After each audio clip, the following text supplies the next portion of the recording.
I pressed. Oh, I didn't press play. I pressed play. All right, I pressed play. Sorry, guys. I thought I pressed play. It's what made her. What this made way? her this way? Can't ever get it. Can never get it. What's so fast? What is the attraction? I don't care. Whatever, dude. I don't What remember keeps us any of it. fascinated? I don't know. This is the story of Chris Chan. Christian Weston Chandler. Alright, dude, just give me your fucking baseball bat. Beat that boy with a bat. Damn, son. Why does my game feel like it's lagging? Oh, because I'm downloading another game at the same time. On November 15th, 2017, Christine went to Twitter to post about a new customization feature she unlocked in the Sonic the Hedgehog game, Sonic Wow. Forces, which allowed users to create characters with different colored eyes, wondering if the feature was inspired by Chris's own slight heterochromia. What? The next day, she bought... Wait, what? She thought it was because of her? Okay. I mean, of course. Everything. Actually, I do think... When I look at a fat person, I'm like, are they fat because I exist? Probably. I've invented fatness. And if you don't think I did, then you're just like, you're just jealous. The video game Mother Russia Bleeds, set in an alternate timeline of 1980s Soviet Russia. On the 19th, Chris publicly updated the area code for Quickville, Virginia as 69488, likely instructed to do so by Joshua Wise, the person responsible for altering much of Quickville's storyline and Chris's own personal beliefs. Members of the QB Farms discovered that it was a zip code in Germany, though could have been a coincidence since the number was more likely a combination of references: the sex position, known as 69, and the white nationalist code, 1488. Oh, dude, that makes sense. I was thinking the 69 had to do with the epic sex number. Never, dude. How? Bro, I hate this game. I figured it had to do with the epic sex number, but I didn't want to assume. Presenting the 14-word slogan: "We must secure the existence of our people and a future for white children," and the Nazi salute Heil Hitler, with the two 8s referring to the 8th letter of the English alphabet, H. On November 20th, Chris uploaded a new drawing on Patreon featuring Christine and Sailor Mercury and Luna from the Japanese anime series Sailor Moon having a conversation, with supposed Japanese translations next to their English speech bubbles. It is likely that Wise provided her with falsified Japanese text from which to copy through role-playing as his alias, John Yamada, for none of the Japanese text matched the English dialogue. For example, Christine expressed pride in being able to write her name in Japanese, when in fact, she had written, "Watashi wa penisu omotte imasu," which translates to, "I have a penis." I fucking hate the internet, dude. Oh my god. I mean, I guess that is technically true, no? They do have a penis, I guess. But that's not nice, guys. Alright? That's not nice. Wait, hold on a minute. Furthermore, what Chris assumed was smart hearts, smart minds, well-educated support, actually translated to, "You look like the kind of person who fucks a guy in the ass and doesn't have the courtesy to ejaculate inside him." Soon after, Chris's monthly Patreon earnings dropped from $647 to $491, Damn! with at least one individual commenting that the reason for their departure was her failure to ship a comic book to them. Well, on November 26th, Chris went to Twitter to reveal that Quickville would soon be holding elections for the next mayor and posted a poll of the candidates, asking her readers who they would choose. The list consisted of actor Brendan Fraser, chairman of China, Mao Zedong, Chris's fictitious secretary and former mayor. I mean, I'm voting for Brendan Fraser because I like Brendan Fraser. But what the fuck? Alison Amber, and dictator of Chile, Augusto Pinochet. She later added that Russian President Vladimir Putin, who was purportedly the US president in Quickville's dimension, was also in the running. She afterwards posted a similar poll asking her fans to vote for the new chief of Quickville Police Department. Her list of candidates included infamous serial killer Ed Gein, drug trafficker and authoritarian ruler of Panama Manuel Noriega, and Chris's own troll-given alias, Ian Brandon Anderson. These are really good options, if I'm being honest here. I'm kind of liking them, you know? These are very self-aware options. On November 28th, Christine posted on Patreon her calculations determining the age of her My Little Pony counterpart, Nightstar, to be 1,500 years old, accounting for the different lengths of years and days in the pony setting of Equestria. Wow. Do you think that Chris made it that old so that, like, you know how like on anime, for whatever reason, they'll make like a fucking character look 7, but then they'll make it like 8,000 years old? You know? I find that so bizarre. How Early the fuck am I not December, able to be Joshua Wise began enacting a new campaign of trickery and thought-altering by telling Chris stories and presenting altered images purporting to show Nazi forces invading Quickville, Virginia, in the hopes of capturing all the heroes of the town. Wise's John Yamada persona told her that the Christian Weston Chandler of the Quickville dimension had been kidnapped by Nazis and sent to the past, where he acquired satanic powers and abolished women's rights to enact his love quest. Nice. Woo! Sounds like a nice society to me, if you know what I'm saying, brother. While also helping Nazi Germany win World War II, thusly explaining why the United States of that alternate dimension was under Nazi occupation. Christine made an angry drawing and monologue depicting herself kicking Quickville's Christian in the groin for what he had done to the world, thusly killing Christian. On December 5th, Chris began posting new pages of Sonichu issue 15, detailing the births and early lives of Sonichu and Rosechu. Due to the influence of Joshua Wise, Chris changed the canonic birthday of Sonichu from March 17th to April 20th, either to reference the widely known date of 420, a celebration of marijuana smoking, or German dictator Adolf Hitler's birthday. Some members of the QB Farms noticed that for the new pages, she was closely referencing, if not directly copying or tracing, the fan comic Rosechu story made by QB Farms user Tricky. However, Chris took extra efforts to depict the tail of the Raichu Pokemon, which later turns into Rosechu as a distinctly round-tipped female tail. Upon noticing this, Joshua Wise convinced her otherwise by claiming to be Rosechu, who had allegedly borrowed his computer to message Chris. On December 6th, Christine confessed on Facebook that Rosechu was born male. Okay, who's ready to have their minds totally, royally f***ed up? Rosie, our prime Rosechu, sweetheart of Sonichu, was born as a Pichu, male! The d***ed trolls were correct. Up until around the 4-cent garbage adventure, Rosie did have, not a vagina, but a penis. She had the operation to become fully woman and give birth to Christine, Roberta, and Sarah. Wow, dude, what a world! This is a very progressive world because in this world somehow trans women can give birth. But I'm all for it, bro. I mean, in all honesty, like once trans women can give birth and we provide like better gender affirming care, trans women are gonna be. What's the point in dealing with a cisgendered woman anymore? I put up with your fucking shit. I'm tired of it. Okay, I'd rather have a fucking woman with a custom built fucking pussy like a Cadillac. It's the reality. And if you say, "Oh, that's just no," it's not ridiculous. You're ridiculous. Okay, you're gonna have that's called just capitalism, marketplace, competition. That's what it is. Okay, like I'm fucking a nice bit of sugar-free Cool Whip. Okay, that's what I'm looking for. Just saying, dude. Just saying. I felt super mortified and beyond shocked when she came out to me as a trans woman herself. Since when I created her after Sonichu around 2000, I had created her to be a female-only Pokemon, like a Kangaskhan. But, apparently, even though I am creator, apparently I am not a total goddess over my own city and creations. Okay. So, I will now put this to everyone online for their responses. Do you like it that for once, the trolls were right? Or would you rather I revert back to telling everyone in Book 15 that our Miss Rosie Rosechu was always female? She wanted me to come forward with her truth on her behalf, as much as it really hurts me deep. Wow. I really feel like I should be reeled into my Pokeball and stored in the PC a while. How did Christine come to this understanding that their fake character was a boy or a girl or a biological man? I don't even want to be fucking pronoun correct anymore. Not in this instance, because it's just insane. Like, what happened? I'm upset about it. Like this, like what's going on in your brain? I accept my Rose, as having been born male. That is all. Feeling greatly conflicted by this latest revelation. What's going on here then? What's the relevancy to them being trans? Is Christian like attracted to a trans woman or something? Chris posted a poll on Twitter asking her fans whether they would like to acknowledge the truly transsexed Rosechu or reject the so-called official history and continue considering Rosechu did nobody vote? Always been a girl. She later added that one choice would hurt Christine, while the other would hurt Rosechu, so the trolls would apparently be happy with either outcome. Chris's trollsome ex-girlfriend, Jessica Quinn, returned on Facebook to commend Christine for the progressiveness of establishing a male-to-female transgender Sonichu character. Wow. A day later, the voting on the poll concluded, with 57% of the people voting to recognize a transgender Rosechu. Incredible. Upon seeing these posts, notable QB Farms post. I will never know if that was to be if people were just like being affirming or if they just hated Christine. And moderator, the American Hedgehog, created a thread on the forums to collect and discuss all the recent and forthcoming information dispelled by Chris, which was decidedly made under duress or under the influence of an unknown troll feeding her ideas, who was at the time only referred to as Idea Guy. By this point, Wise had messaged some people on the QB Farms using his account BallsyMaker94, boasting about his involvement, but he had told them to keep his identity a secret.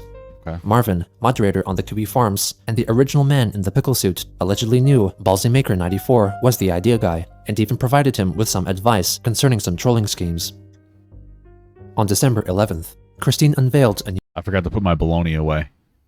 It's sitting out on the counter.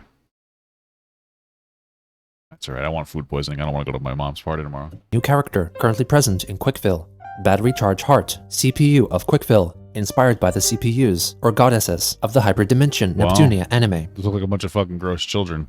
Though unlike the original CPUs, Battery Charge does not represent any specific video game console. It was also on this day that Chris released a new YouTube video in which she recites what she believes to be a Cherokee chant, as informed What the fuck, dude? by Close the your idea legs. guy, Joshua Wise, when in fact, it was the combination of the Russian taunt, Anu Chikibriki, popularized by the video game series Stalker, and Davai, which meant come on, or let's go. She is also squatting with a bottle of vodka in front of her while wearing a cap and striped Adidas tracksuit, a wardrobe and mannerism associated with the Gopnik subculture of Russia and other former Soviet states. Anu Chikibriki! Anu Chikibriki! Anu Chikibriki! Anu Chikibriki! Anu Chikibriki! Anu Chikibriki! Davai! Davai! Anu Chikibriki! Anu Chikibriki! Anu Chikibriki! Davai! Davai! Davai! Anu Chikibriki! Davai! Davai! Davai! Anu Chikibriki! Dude, what the fuck's happening here? On December 14th, Marvin used his Howard Winslow Twitter account to tell Chris that the video game convention, MagFest, would hold a panel discussing Chris-chan. Marvin encouraged her to attend. Also on that day, Christine urgently went to Facebook to inform her readers that Sylvana Rosechew, who existed in the same dimension as her entire city of Quickville, was lost in time, destroyed in the past. She pleaded for her fans to believe in Sylvana in the hopes that their power could bring her back. Later again, Christine wrote on Twitter that she sought revenge for those who destroyed Sylvana's original form, but in return presented the character's new form who appeared in her stead, Neo Sylvana Rosechew. It was around this time that Wise convinced Chris that the Hyperdimension Neptunia character Neptune was waiting for her at a GameStop.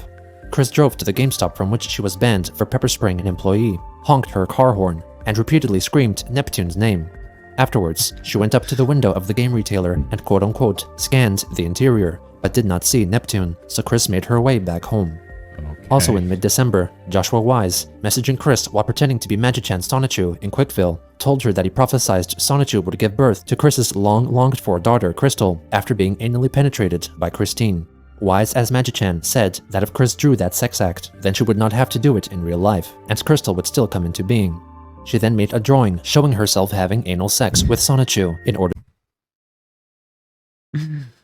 Wow, okay. to produce Crystal. At around December 17th, Chris told one of Joshua Wise's online personas that she was determined to go to her half-brother, Cole Smithy, in New York City to convince him to look after their mother, Barbara.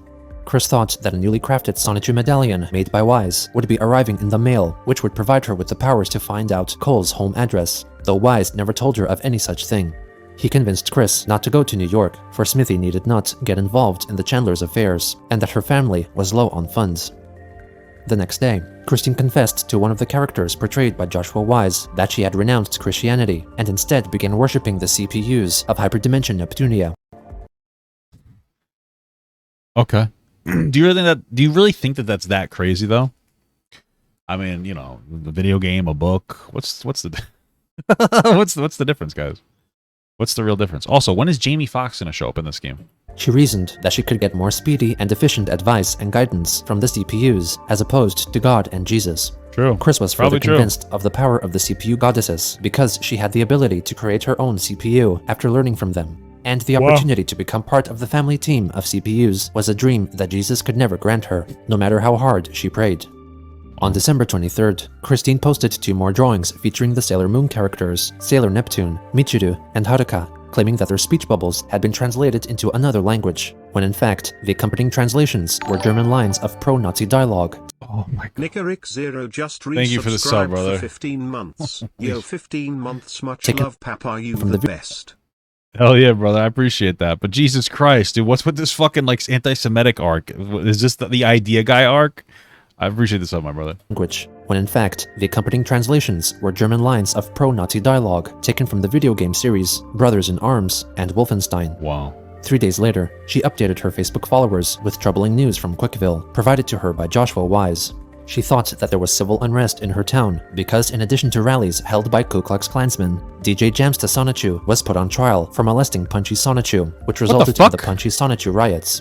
She denied rumors that Magichan was running Quickville like a police state, as he was not a criminal, and neither was the new mayor of Quickville, Brendan Fraser. Chris added that to stop the criminals wreaking havoc. The fucking Brendan Fraser actually won. I mean, that's awesome, bro. That's pretty based, if you ask me. But that's just fucking hilarious. I mean, good for Brendan Fraser, bro. You know, he had a really good arc on the TV show Scrubs. It was sad, though, but it was a good arc. I'm just saying, okay? In her town, the Trollbusters Anti-Troll Task Force was being reorganized into the Quickstapo, a reference to the secret police of Nazi Germany. Oh my god, the Quickstapo. After a break of 10 days from online posting, Chris returned the Quickstapo. Stop, bro. That's so funny. To Twitter on January 3rd, 2018, when she noticed that artist Brian Frogboy, also known as Brian Shickley, posted a page from his so-called Christian prequel comic, focused on the earlier years of Christian's life. Brian stated that he did not intend on finishing the new project and left it aside as practice. Christine commented that she was very interested in seeing how the story developed and how the artist would treat some aspects of Christian's past life.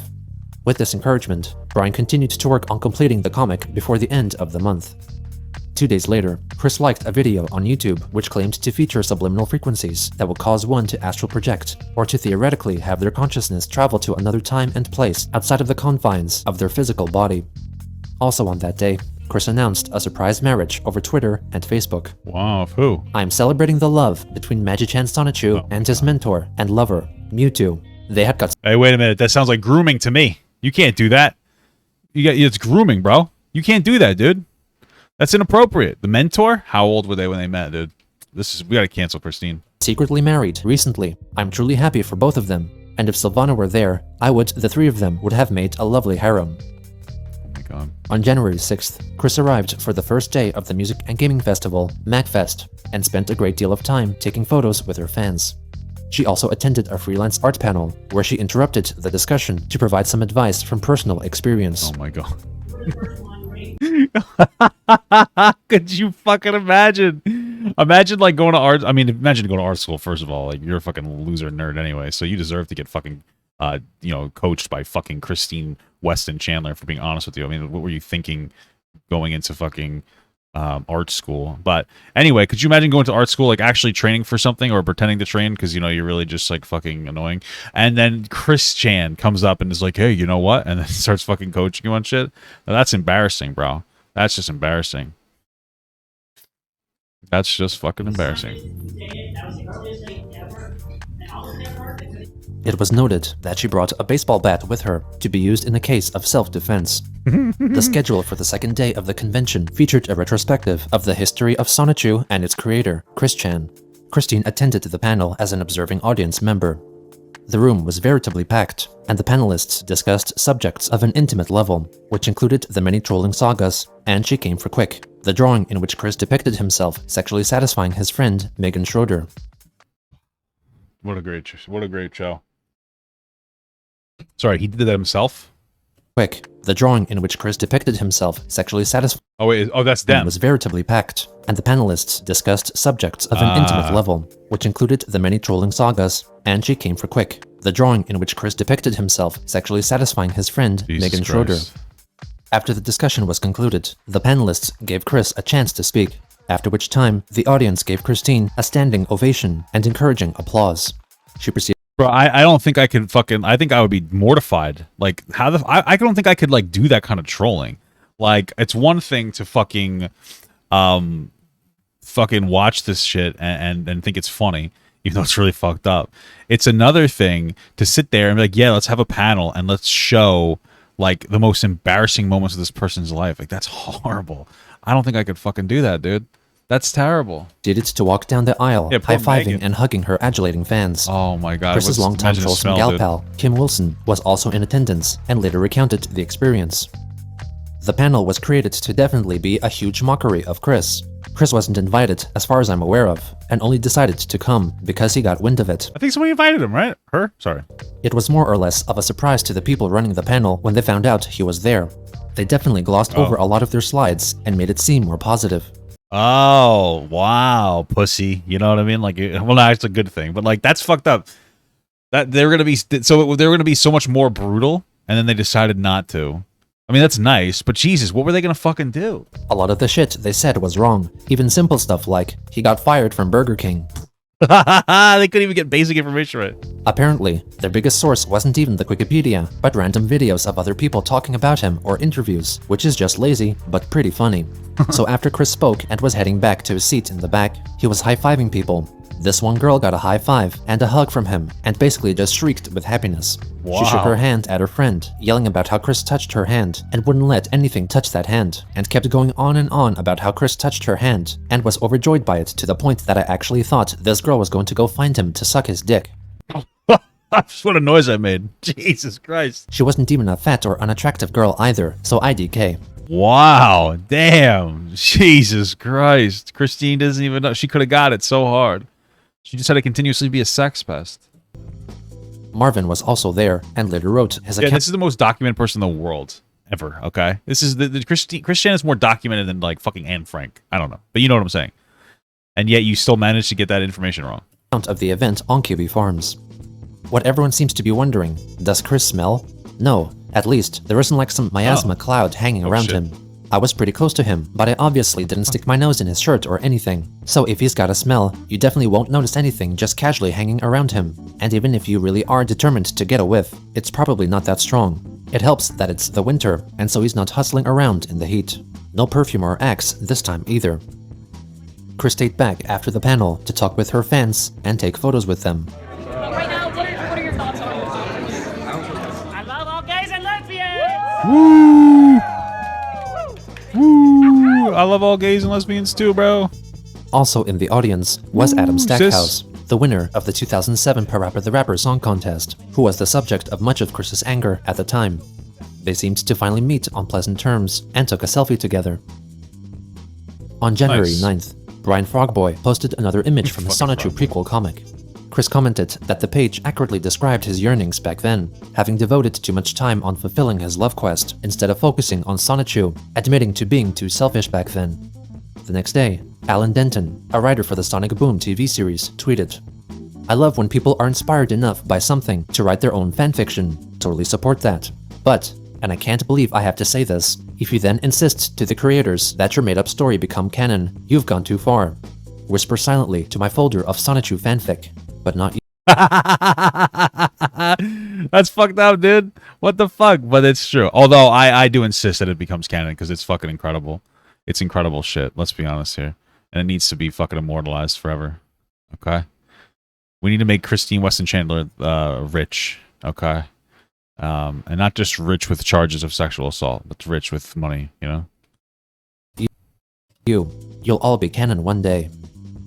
2 days later, Christine shared newly uncovered memorabilia concerning her late father, Bob Chandler, which included a newspaper clipping regarding his 25th anniversary of working with General Electric, and a flyer advertising his so-called musical pushcart, which would play vintage music for any willing listeners in downtown Charlottesville. On January 10th, the idea guy, Joshua Wise, invited an unknown user of the QB Farms to take part in a trollsome conversation with Chris, using the messaging function of the digital video game distribution service Steam. The other party was told to portray the part of high-ranking SS figure during World War II, Hermann Fegelein, who was allegedly threatening to lead German forces into the My Little Pony land of Equestria, claiming that it had belonged to the Reich centuries ago. Their conversation ultimately concludes inconclusively, with a threat of invasion pending. Wise later wrote that he pushed the Nazi storyline onto Chris since she easily identified them as a villainous entity and did not understand why Russians, North Koreans, or communists were bad. On January 16th, Wise convinced Chris that Nazis had planted a surveillance bug inside her Christine doll, which she had fashioned out of a My Little Pony figurine to make it look more like herself. She proceeded to destroy the doll on camera. Frickin' Nazis. I am not afraid of any of you. And you do anything else in Quickville, I'm gonna send you all down the river. You may as well send yourselves down the river before I send you all down the river. Wow. Bold stance, not liking Nazis, am I right, guys? You think I can be Bold blown off like stance. this, but having feel it most of myself. even the ones I end up putting together and you end up bugging. Well, I won't have it, and you all will not be in Clickville for much longer. I'll see to it personally. Oh, I really glued this thing good. Anyway. She then uses a part of a bed frame to attempt to crush the doll further. So there! 3 days later, Chris continued the anti-Nazi theme by uploading a video on YouTube in which she destroys her Christmas tree to intimidate the Nazis, which were apparently invading the My Little Pony land of Equestria. You friggin' Nazis! I'm gonna kick you all out of Equestria! Wow. Fucking bold.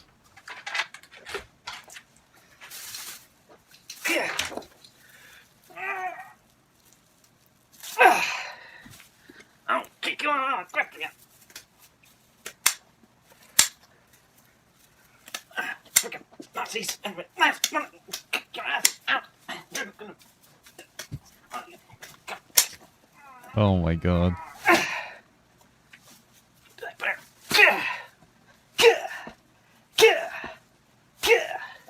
What do you think of that now, you freaking Nazis?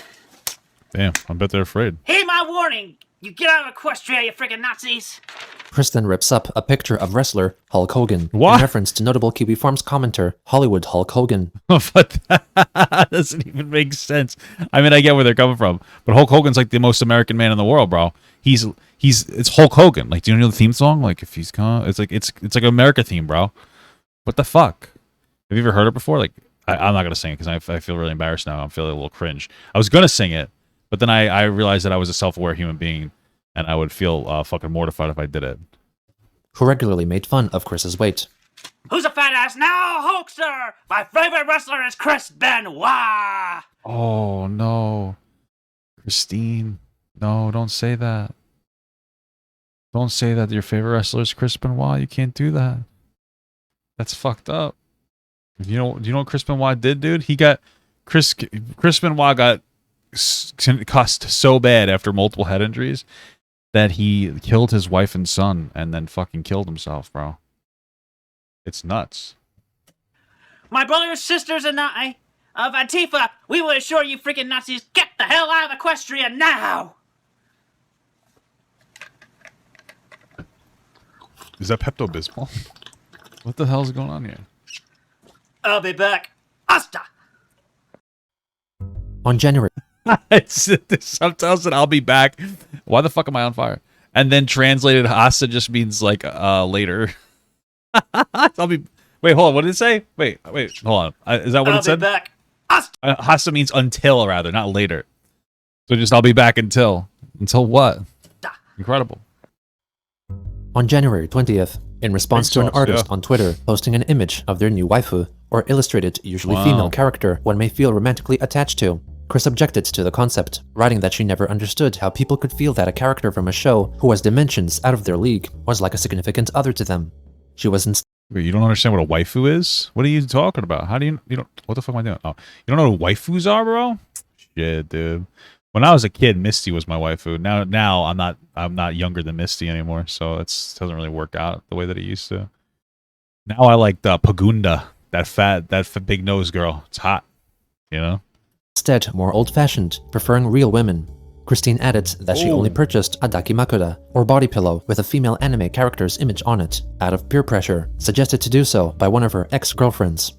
During the time Chris had it, she never envisioned it as anything more than just a pillow. And bro, these glass and these trains are made out of they're made out of plastic, just so you know. Like these things. So like I just dove through fucking plastic with some dude. Doesn't even make sense. Apparently had already disposed of it. The next day, Chris tweeted a retraction. Hey everyone, I'm tweeting right now to retract and correct the comment I made a short while ago about waifus. I was insensitive, not only to all of you in this world, but also to those individuals who are fictional here, who all are real in the other dimension of this world. Those waifus are real. They all have feelings too.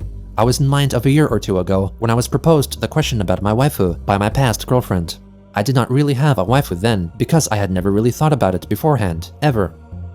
Soon after, she deleted these tweets, and in their place, retweeted the original tweet which sparked this discussion, and wrote that all those who had waifus should treat them with the utmost kindness and respect, as they were real, had families, and all that. Had families, incredible. This sudden change of mind may have been the result of Joshua Wise beginning to roleplay with Christine as the hyperdimension Neptunia character, Blonde. Wow. They got into arguments concerning Chris's laziness and how she would treat Blonde if they were in a relationship. When asked what she would do if on a date with Blonde, Chris wrote, "Firstly, we get to the bedroom. Communication is key."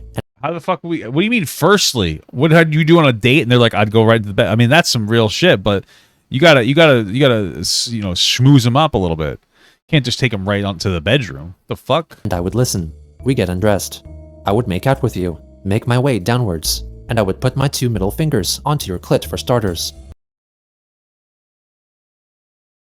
What? You like this? You're gonna rub their clit like this? I'm gonna try that on my wife, and I'll tell you how it goes. What is this? Like a little kitty cat? Like how do you do that? I don't get it. What the fuck? Then, I would progress into your vulva with my fingers and rub the front I don't even know what the fuck a vulva is. I'm gonna be honest with you. inside of your vagina. And with your request, I would lick it on the clit. I'd lick it on the clit, bro. The edges, and even put my tongue into your vag. This allegedly disgusted Blonde. Wow. On January 22nd, QB Farms moderators revealed the identity of the idea guy as Joshua Wise. Whoa. They also posted his date of birth, home address, and the Facebook pages of himself and his family members. The forum members claimed that the reason for the revelation was because the content that Chris was producing under Wise's influence was quote-unquote trash. Others then came forward with information that Wise had provided them, including new pages of the Sonichu comic that were drawn under his influence. For example, some of Christine's characters became Islamic extremists or drug dealers. Also, What the fuck? Chris created new Sonichu characters, including Bundy Chew, in honor of infamous serial killer Ted Bundy, and Robert Chew, I kinda knew about Bundy Chew a little bit. Wow. in honor of her father. Thinking well, that that's publicizing nice. his personal information would be enough to deter him from contacting Chris again, QB Farms members assumed that the Idea Guy saga was over. However, Joshua Wise, playing the part of John Yamada, instead informed Christine that he had come under attack and could not communicate efficiently with her anymore, so he redirected Chris to Johnson Wiles, Yamada's original character, or Oh my OC, God. residing in a different dimension, through whom Wise continued to message Chris. The hat says Puss Lord 420. Nice. On the 23rd, Chris officially created a new pony character influenced by Wise, named Cunty Nugget.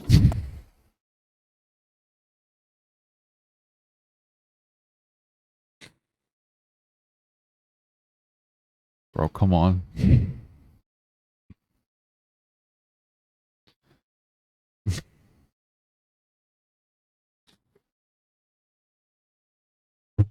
Fucking cunty nugget. Apparently a Vietnamese heritage, whose name Wise claimed translated to happiness. 5 days later, Chris attended a Pokemon trading card game tournament at the End Games card game store, wherein participants opened and then played with newly released cards contained within a pre-release kit, with an entry fee of $30. On the final day of January, Chris posted a YouTube video in which she asks for people to buy her old Pokemon cards to help pay for her mother's dental care. Hello, everybody. This is Christine Chandler coming to you live from home once again. Captain's Did not care yourself. Just pull the tooth out, you know? logs. Hook it up to a door, put string around it, wrap it to the door, bada bing, bada boom. Think Miles' mom's hot? Bro, she's not thick enough, like Aunt Cass. You know what I'm saying? Star date 01312018. Yes, and before we begin with this, I would like to give a special shout out and appreciation to Brian Frogboy on Twitter for the Chris Chan Prologue comic book. Wow. Hey, I'm working with him. We're gonna try to get a few copies of that book going around. I'm personally doing that. It's the okay. Though the details are a bit off here and there, it's still very good. Anyway, this video, aside from that, is about, in particular, my collection of old Pokemon cards. Wow. I am literally going to be selling these on eBay, and I'm pretty much showing you all what you get here. Anyway, so I'm just going to thumb through this, and you'll get to see what you get. You get more than 150 or so cards. You're not gonna find these elsewhere, and you're gonna get plenty of bang for your buck now. I think I have all the first 150. I don't know where it is, though. Probably somewhere in my closet, but I got all 1 through 151. Because of the cards, but because of the bonus content that is mine and mine alone. Chris goes on to display 2 binders filled with Pokemon cards. Wow. That's my very first Pokemon card, base set Charmeleon. Wow. And do you know where I got this card from? A base set? I literally got it from this, Nintendo Power Magazine.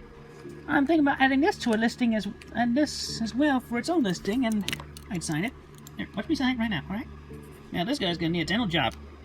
This listing is definitely going to help restore my mother's teeth. She still has lots of problems with that. This is it! This is my very first card ever. Oh. And I definitely personally documented it on the card that's in here. Let's see? Oh, I got my very first Pokemon card from the February 1999 Nintendo Power issue. You could have wrote that at any time, though, if we really think about it. You didn't get that notarized, so technically we can't verify this information. Hey, number 1 card.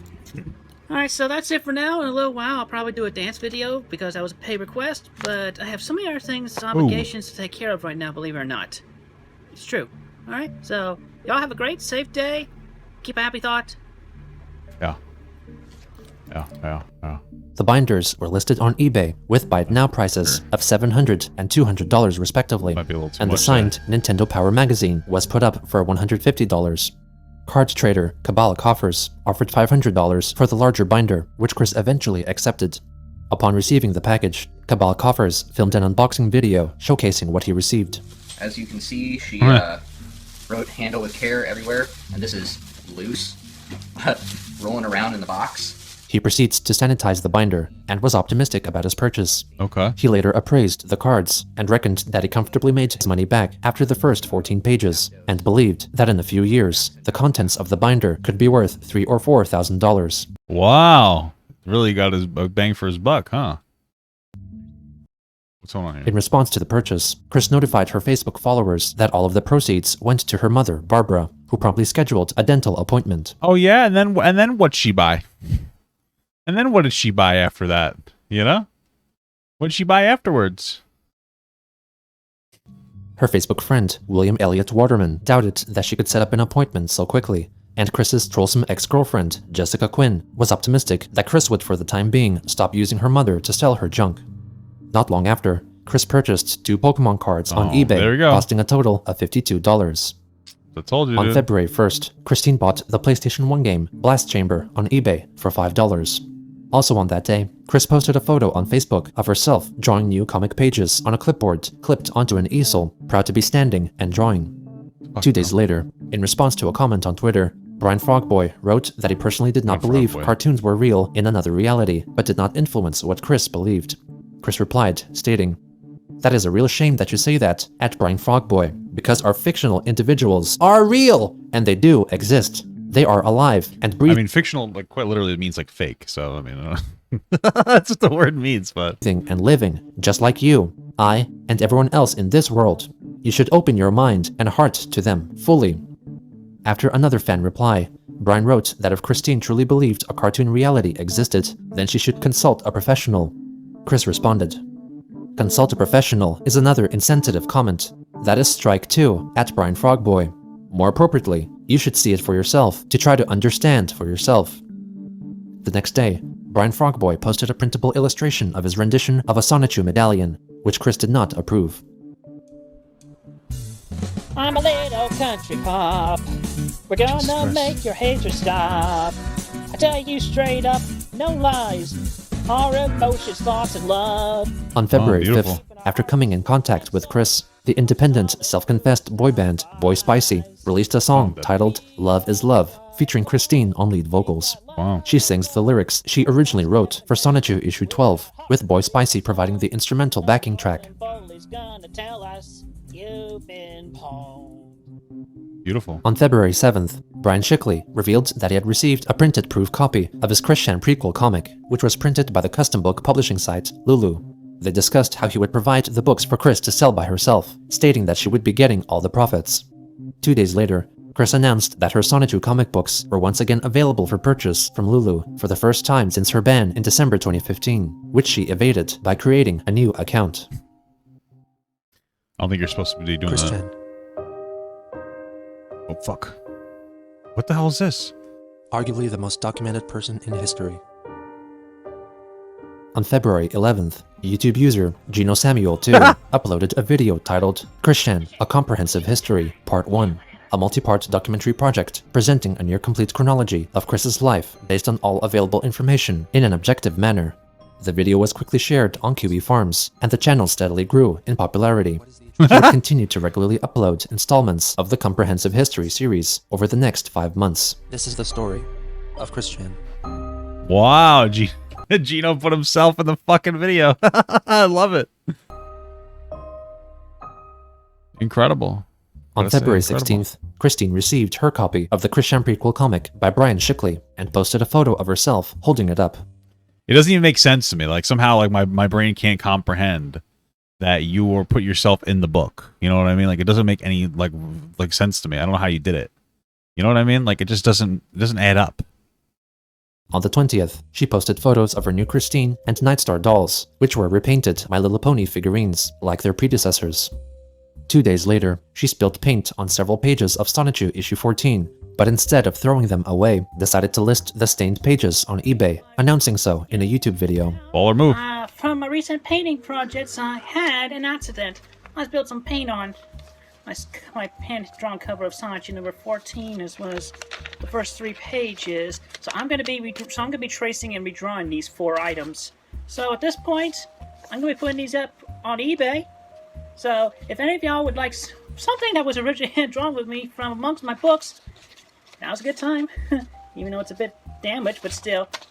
Yes. You know how it is with artists. That's what makes it more unique. And I'll personally put a certificate of authenticity on all these, and these will come in a page sleeve. So step right up and pay some good money for a little bit more of something authentic from me. Okay. Thank you, and have an awesome day. Sounds like The pages were listed with an asking price of $100 and were sold 2 minutes after being posted. Why? On February 24th, what the fuck? she celebrated her 36th birthday and made a special announcement on Facebook. Everyone, please listen. I would like to personally talk about Christian Love Day, as it is not only my own birthday. It is not a day of loving Christians, though they are people who deserves as much kindness and love as everyone else respectively and individually does. And side note, it is also Mexico's Flag Day. But what Christian Love Day truly means to me, and I feel should be encouraged for everyone else to follow in suit on every February 24. If you would, please. It is a day to extend your love and kindness to everyone, period, and do it with as much gusto and sincerity as you like. May they be family, sweetheart, friend, ally, workmate, creature, plant, an individual who is a fantasy character in this world of ours, and, of course, even a stranger or someone you do not know yet. Wow. Share the love. Moreover, let your friendship and family circles grow. Do not be shy. The more genuine love and kindness you give, the more you do get from them and everyone else. Give a hug. Give a smile. Say hey there, for Christian Love Day is the special day we give love and kindness to everyone. Thank you all so much. Love, Miss Christine Weston Chandler. Wow. For the time being, it seemed that Christine had regained some semblance of control of her own life and her mind. Her online reputation continued to provide her with additional income in the form of eBay sales and Patreon supporters. However, out of sight of the public eye, individuals with menacing plans were toying with her emotions and beliefs and were about to push her to her breaking point. Wow. Wow. What's incredible here is that this video, let's see what it covers. It covers 2017 to 2018. But this video, the first video was in this video that was released in 2022. Wait, when is the first video? Wait, I'm blowing my own mind. When was the first fucking Christian video released? I'm having like a fucking mental 3 years ago, and then this video was made in 2022 in February. Wow. 3 years to catch up. Thank you so much for watching, guys, and another special shout out to all my Patreon and Twitch subs. If you'd like to support this channel further than you already have by just watching the video alone, go down to the links below where you can sub on my Patreon, which will allow you to get your name on this beautiful black wall. Or you can go to the Twitch page and you can actually use a free Amazon Prime sub, if you have Amazon Prime, to subscribe. Thank you very much, guys. Take care.